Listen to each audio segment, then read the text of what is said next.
Alô, galera do primeiro ano, né? Estamos aqui. Eu sou o professor Zezinho. Meu nome é José Batista Neto. Eu sou professor de língua portuguesa, literatura e redação, mas hoje estou com a disciplina de artes, porque artes também faz parte das linguagens, ok? Em plena terça-feira, 4 de maio de 2021. Então hoje nós vamos apresentar para vocês a disciplina de artes. Só que antes da disciplina de artes eu gostaria de passar algumas informações. Uma delas é que vocês detêm no poder de vocês um caderno de aprendizagem que foi criado pela Secretaria de Estado da Educação. Este caderno eu já depositei lá no Google Sala de Aula de vocês, tanto da disciplina de artes quanto da disciplina de língua portuguesa. No caso também eu vou ser professor de vocês. Aí é assim, todas as aulas que são ministradas por mim, ou offline ou online, as online eu tenho que dizer o dia certinho para mandar um código de acesso para vocês, geralmente é pelo Meet, viu? Que boa parte de vocês já conhecem, alguns alunos já são alunos do CMA, o CMA sempre trabalhou com Meet, ou com aquele Zoom, né? Mas o Meet é bom que ele não para, ele é mais leve do que o Zoom. Então vocês têm esse caderno de apoio lá que vocês podem estar sempre lendo. E é por lá também que vocês irão fazer algumas atividades que são indicadas por mim aqui. Ok? Essa primeira semana de vocês, comigo em artes, vai ser um pouco diferente. Porque eu trouxe para dentro desses slides que eu vou apresentar os cadernos de aprendizagem. Eu retirei quase todo o conteúdo da forma, algumas perguntas lá do caderno de aprendizagem de vocês. Então vamos fazer um passeio hoje pela disciplina de artes, a introdução de artes, que não é novidade nenhuma, né? Muitos de vocês, ou se não quase todos, 100% de vocês, já estudaram, já tiveram acesso à disciplina de artes, se não nessa escola, mas em outras. Então, vocês terão a oportunidade de expressar esteticamente o que aprendeu e compartilhar seus conhecimentos. É porque esse caderno de aprendizagem, ele é um pouco, vamos dizer assim, interativo. Além de você estudar, você põe em prática aquilo que você está aprendendo. Claro que não são todas as vezes. Só quando eu disser essa, vocês vão ter que fazer isso e isso, uma atividade prática e ser postada em forma de vídeo, em forma de slide, né, em forma de mapa conceitual, lá no Google Sala de Aula. Mas por enquanto é só mais informação. Então vamos começar a dar os nossos primeiros passos, lembrando que essas informações que eu tenho aqui eu recolhi de dentro do livro de aprendizagem de vocês, viu? Então nosso primeiro passo é porque o livro de aprendizagem de vocês ele tem o nome de trilhas. Trilhas é que você tem que seguir alguns passo a passo até atingir o propósito que é aprender o conteúdo. Então, para isso quero te fazer algumas perguntas. Primeira pergunta: quais as cores, formas e texturas que você vê ou sente ao iniciar o seu dia? Sempre tem alguma coisa que chama mais a atenção da gente quando a gente acorda, né?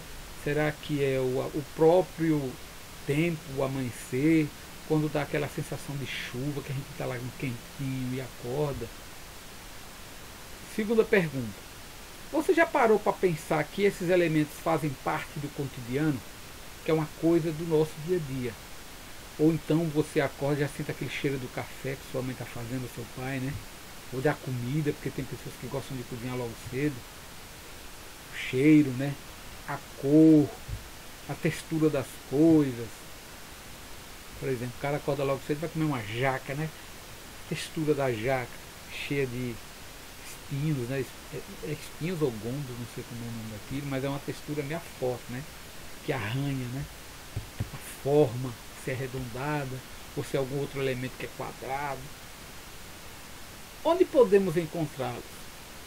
Aí ele coloca uma observaçãozinha que aí você vai ter que fazer no caderno de vocês, olha. Anote suas respostas e reflexões no seu caderno. Porque depois você vai ter que postar lá em forma de retrato, de tirar uma foto, né? Ou então quem tem habilidade faz de digitadozinho e coloca lá as respostas. Ok? Continuando. Você sabia que em qualquer caminho da vida há muitas paisagens a serem observadas? É porque a gente vive, vai passando, pessoal, né? A gente vai passando, vai caminhando, passa o dia e às vezes a gente não valoriza aquilo que a gente está vendo. Quantas coisas uma pessoa que perdeu a visão ou que nasceu sem esse dom de ver não gostaria de estar vendo, e às vezes a gente tem a oportunidade, mas pra gente é uma coisa tão natural do nosso dia a dia, do nosso cotidiano, que a gente não valoriza tanto. A observação. Porque se vocês analisarem bem, a observação é uma forma de aprendizagem. Quando você nasce e vai crescendo, a criança não aprende, não é porque ela é empurrada na escola aos 6 meses de idade, não. Ela vai aprendendo vendo. Então a melhor forma de se aprender qualquer coisa é observando, é vendo os outros fazendo, é lendo um livro, é vendo a paisagem, é viajando, é assistindo um filme de qualidade, um filme bom. Agora, observe essas imagens aí embaixo e responda as perguntas também no seu caderno. A primeira, nós temos uma imagem que é uma pintura, né? E que, por incrível que pareça, essa pintura ela é feita toda por pontinhos. O artista ele tem essa técnica, ele faz a cor juntando os pontinhos. Vai marcando os pontinhos até formar aquela cor e aquele objeto, aquela personagem que ele quer representar. Aí nós temos o nome da obra, é Um Domingo na Grande Jatte, que foi feito em 1884, né? Século XVII. E o pintor é Georges Seurat. Aí vem as perguntas. O que você vê nas imagens? Elas são pinturas, esculturas ou fotografias? Que sensação cada uma delas lhe transmite? Qual delas você mais gostou e por quê? Das duas imagens, viu? É a imagem aí que temos do lado da pintura e temos do outro lado outra imagem de 2 cestos. Que, se não me falha a memória, se o meu conhecimento sobre questões indígenas é uma obra indígena, né? Qual delas você mais gostou e por quê? Você identifica linhas, pontos, cores, formas e texturas nas imagens? Quais? Por exemplo, na imagem da pintura, que tipo de linha é mais que se apresenta mais para a gente? É mais no diagonal, vertical, horizontal? Sempre tem uma linha mais que prevalece. E nas do cesto? É circular, diagonal, horizontal? Qual seria? Aí eu deixo para vocês. Lê os textos e observa as imagens. No caso aqui eu não vou ler com vocês. Tá aqui. Vocês podem pegar nessa mesma aula e fazer uma revisão ou ir no próprio livro de vocês de apoio e fazer a leitura lá. Eu só vou destacar aqui alguns elementos que são importantes. É o ponto, linhas e movimento. Como diz o texto, ponto é o menor elemento visual que podemos encontrar. Então toda pintura que você vê, ela é um amaranhado assim de pontos. Então uma pintura são vários pontos juntos. Se a gente chegar a colocar um microscópio de alta potência, nós vamos ver que a pintura ela é toda fragmentada, porque ela é formada por pontos menores. Então é o menor elemento visual que podemos encontrar, é o ponto. Tem uns que dizem que até o próprio ponto é formado por outros pontos menores. Que aí, se a gente for olhar a lógica, vamos parar onde? Na questão do átomo. Só que aqui na questão da pintura. Como ele diz, a linha é formada por uma sequência de pontos muito próximos. Ah, professor, mas quando eu risco assim com o meu lápis, eu não estou botando pontinhos. Aquele próprio risco que você está fazendo, pessoal, ali há um atrito da ponta do lápis com o papel que você está escrevendo, desenhando, pintando. Ele não é uma pintura só, ele é fragmentado, até porque na nossa visão a gente vê apenas um risco. E essas linhas possuem várias características, dependendo da forma como você faz essa linha. É tanto que tem pessoas que dizem que dependendo da forma como você escreve, a sua caligrafia, elas conseguem descobrir quem é você. Não é quem é você, se você é João, José, não é isso. O seu comportamento, suas atitudes através de sua escrita. Tem pessoas que têm a caligrafia muito forçada. Diz que são pessoas mais estressadas.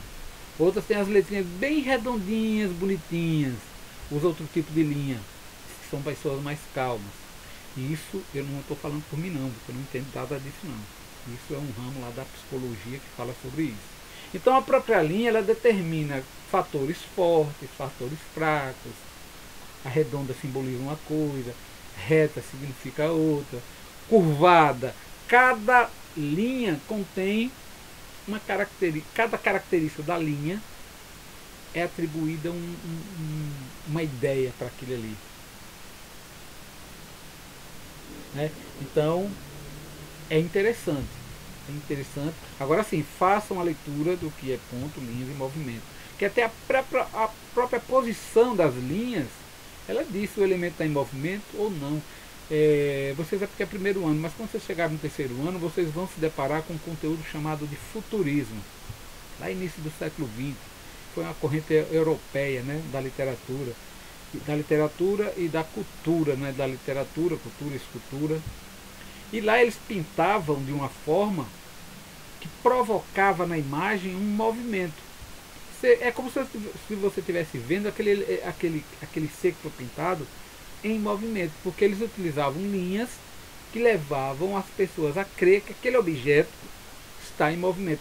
Por exemplo, um desenho mesmo que você faz, quando eu pequenininho fazia isso, eu pintava um carro, botava que estava saindo do escapamento a fumaça, eu colocava uns riscos assim em cima do carro para provar que o carro estava correndo. Então é uma forma de linha utilizada para indicar movimento, ou não. Dependendo da forma como você pinta, você quer dizer que aquele ser lá também está imóvel, né? Está parado. Tá ok? Então refaçam a leitura disso daqui, é muito importante. O grafismo é uma técnica, né? Utilizada que usa justamente essas linhas. Grafismo.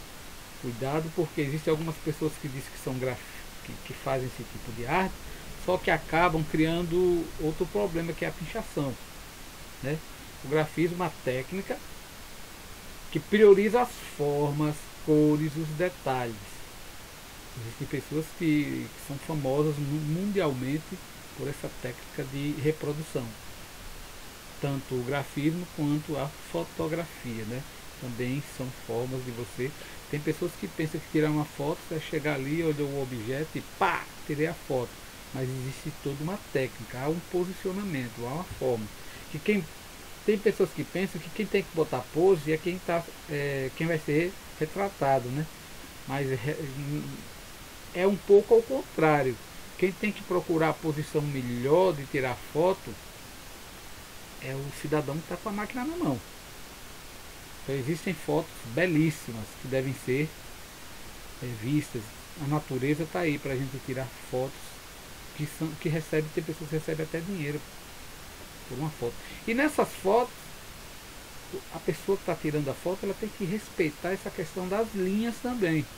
Ela não pode pegar o celular ou uma câmera profissional e se posicionar de qualquer jeito para tirar uma foto. Tem tudo uma questão do ângulo, né? E quando se fala em ângulo, a gente fala de retas. Quem já estudou matemática sabe disso. Né? Vamos lá. E leiam, viu? Textura. Textura é aquilo que eu falei logo no início, né? Está relacionado à superfície do ser, a pele, vamos dizer assim, do objeto em questão. E que tudo isso vai ser analisado pela questão do tato, do topar, né? E do sentir. Se você pegar, por exemplo, num livro, geralmente o livro tem aquela capa lisa, né? Você sente. Mas se você pega numa jaca, você sente. E outras coisas que só em você olhar, o seu cérebro já traduz para você que textura é aquela. É por isso que quando as pessoas vão pintar uma casa, né, tá lá, várias, tem um material que é utilizado nas paredes chamado de textura, né? Ou você deixa ela lisa, você deixa ela mais arranhadinha e tal, que você sente isso muito no palpar, no topar, né? Se é lisa, se é rugosa, se é macia, se é áspera, se é ondulada, né? Tudo isso é a forma de observar a textura das coisas. A questão da harmonia também. Eu mesmo sou péssimo nessa questão de harmonizar cores. Tem horas que eu uso uma camisa de uma cor, o short de outro, e a minha mulher diz que parece um papagaio. Porque tem pessoas que não dominam essa técnica de combinação. Harmonia quer dizer combinar as cores, né? Existem algumas técnicas que são utilizadas para se fazer isso. Claro que nós vamos ver agora. A primeira é a harmonia monocromática. É quando você pega aquela cor e ela tem vários tons, mas olhe bem, vários tons, mas é um tom recorrente daquela cor. É como se ela fosse se desbotando, como tem na imagem aí. É a mesma cor desbotada. Não é um contraste de cor. A cor vermelha eu boto um preto. Não. É a harmonia resultante de uma mesma cor da roda das cores que nós vamos ver aí mais na frente. Só que ela é mais, ela vai perdendo, mas todas originárias daquela mesma cor. Então quando isso acontece, que eu acredito que vocês já viram por aí, é chamado de harmonia mono. Mono quer dizer o quê? Uma cor só. Uma cor só, sequencial. Ou pode ser também ao contrário, viu? Ela começar fraquinha e clareando mais. Harmonia monocromática. Já a harmonia análoga, aí observe que as cores têm mais uma tonalidade mais forte. Só que vocês estudaram isso, eu lembro lá no primário, eu lembro, foi numa quarta-feira, 8h30 da manhã, naquela escola, né? A harmonia análoga, ela pega as cores primárias. Olha, o vermelho, tá vendo lá em cima? É uma cor primária. E aí ela combina com essas cores laterais. Olha, o vermelho combinou não, o vermelho combina com violeta, que gera o vermelho-violeta. O vermelho combinou com laranja e formou o vermelho-laranja. Entendeu? Sempre combina com essas cores que estão antes, para formar uma do meio. É a primária com a secundária formando uma terciária. Olha se não tem isso daí direitinho. Depois vocês confiram. Primária mistura com a secundária e forma uma terciária. Isso é chamado de harmonia análoga. Nesse modelo de harmonia utilizamos uma cor primária combinada com duas cores vizinhas na roda das cores. Uma cor é utilizada como dominante, enquanto que as outras são utilizadas para enriquecer a harmonia. Além da harmonia monocromática e análoga, nós temos também a harmonia complementar. Essa daí é aquela que combina comigo. Olha o que diz ali, é a harmonia que ocorre quando combinamos cores opostas na roda das cores. É combinar o vermelho lá de cima com o verde lá de baixo, olha. Entendeu a lógica agora? É você pegar cores opostas. Eu poderia pegar o violeta e combinar com laranja. Poderia pegar qualquer outras que tiver. Todas dessa roda aí. Se eu pegar uma do lado e pegar do outro, é um tipo de harmonia complementar. O que quer dizer uma coisa complementar? Vai surgir uma cor diferenciada. Diferenciada no sentido assim que talvez não era nem esperada surgir aquilo ali. Porque não há uma lógica precisa como você misturar um verde com amarelo. Entendeu? Então isso é harmonia complementar. Surge uma cor diferenciada. Por isso que o nome é complementos. Não é uma coisa, uma técnica mais observável no sentido de dizer assim, surge isso daqui porque eu sei que misturando com misturando vai dar nisso. Lembra daquelas pessoas que aproveitam vários tipos de tinta que tem dentro de casa, faz aquela mistura para pintar uma parede? Ali ele está arriscando. Possa que saia uma cor bonita ou não. mas ali não deixa de ser uma harmonia complementar. Responda as questões. Essas questões aqui, elas também estão lá no caderno de atividades. Como eu disse para vocês, eu retirei todas de lá. E aí vocês peguem esta aula que eu estou falando sobre essa questão das linhas, das formas, do movimento e da harmonia das cores. Façam releiam de novo o conteúdo que tem lá e respondam essas questões aqui no caderno de vocês, ok? Que eu vou criar lá um ambiente, um local onde vocês terão que depositar todas as atividades que vocês fizeram durante esta aula e postá-las lá. Tá bom assim? Beleza, minha turma?